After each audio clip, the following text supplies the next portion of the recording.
Assalamualaikum warahmatullahi wabarakatuh. Bertemu kembali dengan saya, Saleh Basir,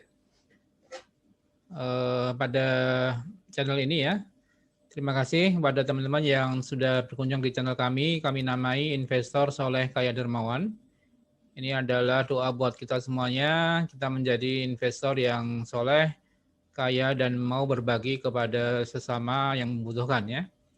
Kami sampaikan bahwa saham syariah adalah instrumen investasi tercepat dan terbaik untuk meningkatkan aset likuid Anda. Sebelumnya perkenalkan, saya pengalaman di Bursa Efek Indonesia ya tahun 2001 ya. Waktu itu masih Bursa Efek Jakarta ya. Dan saya kemudian menuliskan pengalaman tadi dalam sebuah buku Aksi Korporasi yang diterbitkan oleh Salim Bampat ya. Mungkin bagi teman-teman yang mau membaca buku saya bisa membeli di toko-toko online yang ada di pasar ya, yaitu di Tokopedia dan di Shopee dan sebagainya ya. Silahkan. Ini membahas mengenai berbagai aksi korporasi yang bisa dilakukan oleh emiten dan bagaimana pengaruhnya terhadap harga saham. Ya, ini sebagai bukti bahwa saham adalah instrumen terbaik ya. Kami bisa mendapatkan gain antara puluhan persen ya, 20% ya, 25% sampai 155% ya.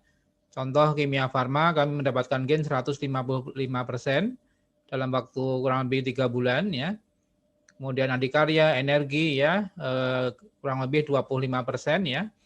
Ini adalah contoh dalam hal investasi saham itu adalah memang investasi yang terbaik ya.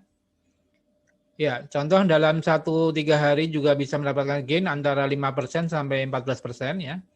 Contoh BRIS ya, tanggal 1 Februari kemarin kami jual di harga 2.800, untung 14%. Kemudian GJTL ya, tanggal 5 Februari kami jual di 865, untung 10%, kami beli 2 hari yang lalu ya, 785 ya. Artinya cukup menarik untuk investasi di saham syariah ya. Namun jangan lupa juga ada resikonya ya. Di saham maka kita harus berhati-hati dan menganalisis dari semua aspek ya. Jika teman-teman dan Bapak Ibu ingin bergabung di klub saham syariah, bisa kami persilakan ya untuk bagaimana cara memilih saham syariah yang terbaik ya. Manfaat dari member club yang kami adakan ya, pertama akan mendapatkan training dan webinar tiap Ahad malam pukul 20 via Zoom ya untuk mendapatkan update ya saham-saham syariah pilihan yang bisa diperhatikan untuk 1 minggu ke depan ya. Kemudian kami memberikan edukasi dan lewat WA group ya untuk bagaimana saham-saham syariah yang barangkali bisa diperhatikan pada saat itu ya, pada hari tersebut. Kemudian kami juga memberikan edukasi jangan sampai member kami terjebak di saham-saham gorengan ya, atau sekarang istilahnya di pom-pom ya. Jadi hati-hati juga di saham ada resikonya, sehingga kita harus menganalisis dari sisi berbagai hal ya, teknikal, fundamental maupun aksi korporasi.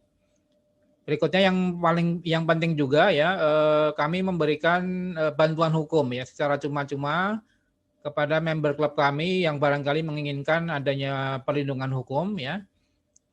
Kalau terjadi perbuatan melawan hukum yang dilakukan oleh pihak lain yang merugikan anggota klub daripada saham syariah ini ya.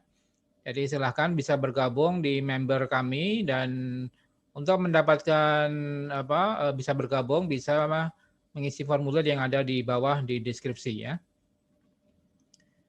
Kami sampaikan disclaimer bahwa video ini bukan dimaksudkan untuk mengajak untuk menjual atau membeli suatu saham, namun adalah edukasi dan bagaimana pemahaman yang baik ya dalam memilih saham-saham syariah ya. Semua tanggung jawab daripada keputusan jual beli saham adalah tanggung jawab daripada investor sendiri. Silahkan subscribe, like, and share video ini untuk terus mendapatkan update dari video yang kami bagikan ya. Silahkan bisa mengikuti video atau analisis saham berikut. Terima kasih. Ya, baik. Pada video kali ini saya akan membahas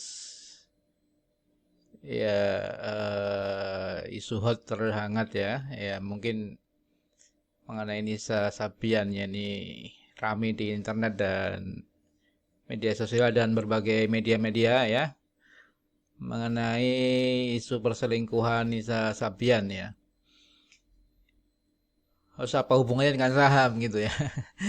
Jadi kalau kita lihat banyak di kompas.com dan berbagai media lain ini lagi dibahas mengenai Nisa Sabian ya. Mungkin ya kita coba mengambil pelajaran saja ya dari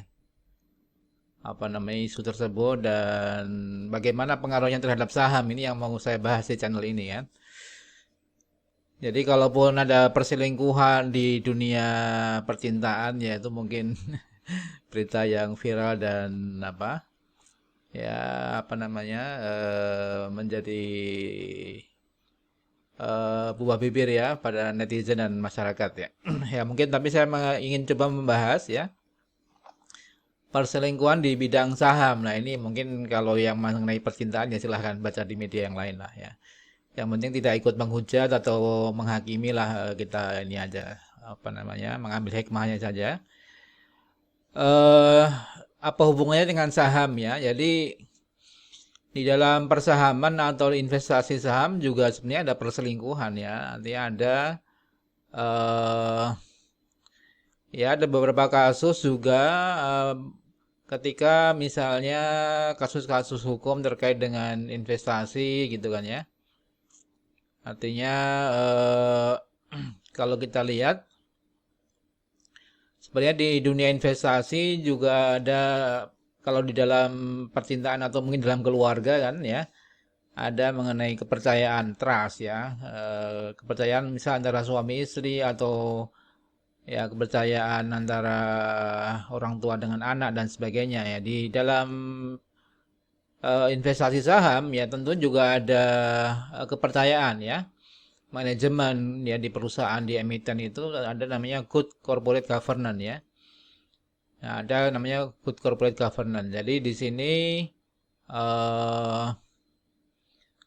saya coba ingin membahas bagaimana pengaruh terhadap kepercayaan tadi ya, tidak adanya pengkhianatan atau rasa trust gitu ya terhadap pengelolaan manajemen ya terhadap harga saham ya. Dalam istilahnya di dalam bisnis kita sebut sebagai good corporate governance atau GCG ya. Mungkin bagi teman-teman yang mungkin baru mendengar atau ini ya, istilah good corporate governance itu adalah sebuah governance ya, adalah sebuah bagaimana pengelolaan perusahaan yang sehat ya, pengelolaan perusahaan emiten yang penuhi dengan prinsip-prinsip tata kelola yang baik ya. Ada beberapa prinsip ya, tarif gitu ya, transparansi, accountability, responsibility, independence, dan fairness ya.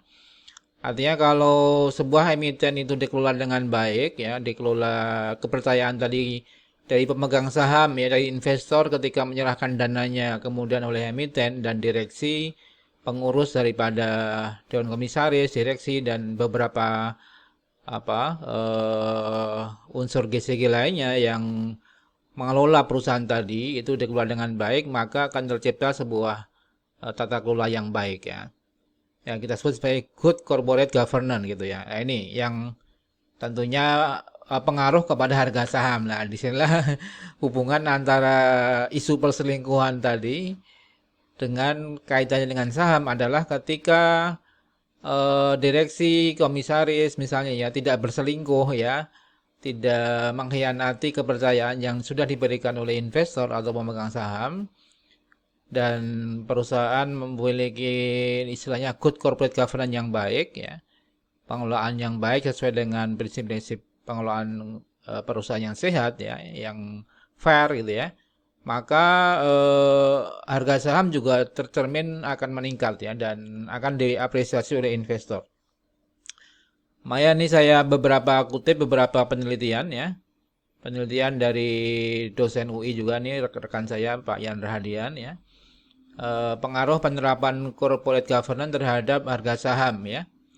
Studi empiris perusahaan manufacture tahun 2010-2011. Jadi kalau kita lihat kedua peneliti ini dari UI ini, FEUI ya, Saya juga pernah mengajar di FUI ya, ini rekan saya Pak Yan Rahadian, membuat penelitian dan disimpulkan hasil penelitiannya adalah bahwa eh, Dewan Komisaris dan Komite Audit itu yang semakin efektif ya, akan berpengaruh positif terhadap harga saham perusahaan ya. Jadi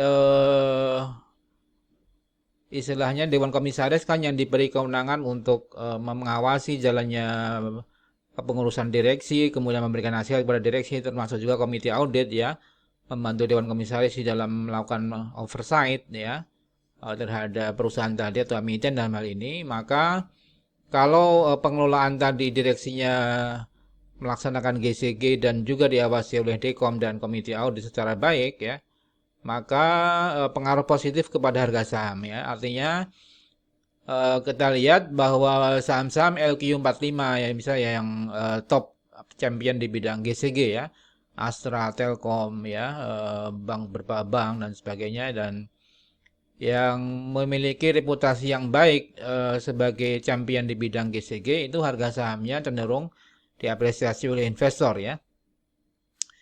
Jadi misalnya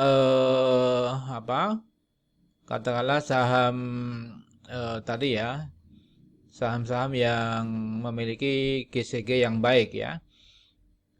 Misal kita kasih contoh saham Telkom misalnya ya. Saham Telkom ya. Dalam jangka panjang Telkom ini sebenarnya cukup baik ya. Jadi dengan GCG yang baik, dengan good corporate governance yang baik, Telkom ini dalam jangka panjang kelihatan grafiknya ya meningkat ya. Jadi trennya dulu sekitar tahun 2011 itu kisaran 1.400-an Telkom ya.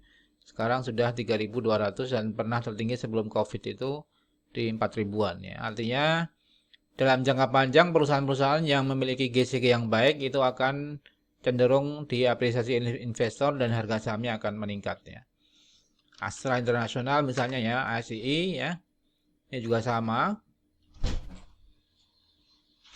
Oh ya udah. Ya, jadi dalam jangka panjang perusahaan-perusahaan yang diakuisisi oleh perusahaan yang di manage dengan baik dengan GCG itu harga sahamnya cenderung untuk membaik ya. Jadi dia contoh Astra International nih ya. ASI tahun 2006 misalnya ya, itu masih kisaran 1.000-an ya. Sekarang di 5.500 ya. Artinya memang cukup menanjak walaupun sekarang lagi cenderung tertekan ya, karena memang indeks juga lagi masih cukup tertekan ya. Tapi dalam jangka panjang ini kita lihat trennya positif ya. Jadi hal itu tentunya kita dorong agar emiten-emiten di bursa kita ya, emiten-emiten di Bursa Efek Indonesia itu juga menerapkan GCG yang baik ya, supaya harga sahamnya cenderung bagus dan menguntungkan kedua belah pihak ya, baik investor, kreditur maupun pemegang saham atau stakeholders yang lain ya. Jadi dalam konteks ini tidak adanya perselingkuhan atau tidak adanya kepercayaan yang besar tadi dari investor untuk membeli saham emiten ya, dan dikelola baik oleh manajemen ya, baik direksi, dewan komisaris, komite audit dan sebagainya, itu akan dihargai oleh investor dan cenderung untuk membaik ya. Ya, jadi mungkin ini sedikit pemahaman lain ya, tidak sekedar technical fundamental, tapi kita juga harus memahami juga mengenai GCG ya, good corporate governance, dan cenderung GCG yang baik yang diterapkan oleh emiten itu akan tercermin juga di harga sahamnya ya. Jadi pilihlah memang perusahaan-perusahaan atau saham yang memiliki GCG yang baik ya. Demikian Sobat Saham Syariah, semoga bermanfaat. Salam profit dan berkah. Wassalamualaikum warahmatullahi wabarakatuh.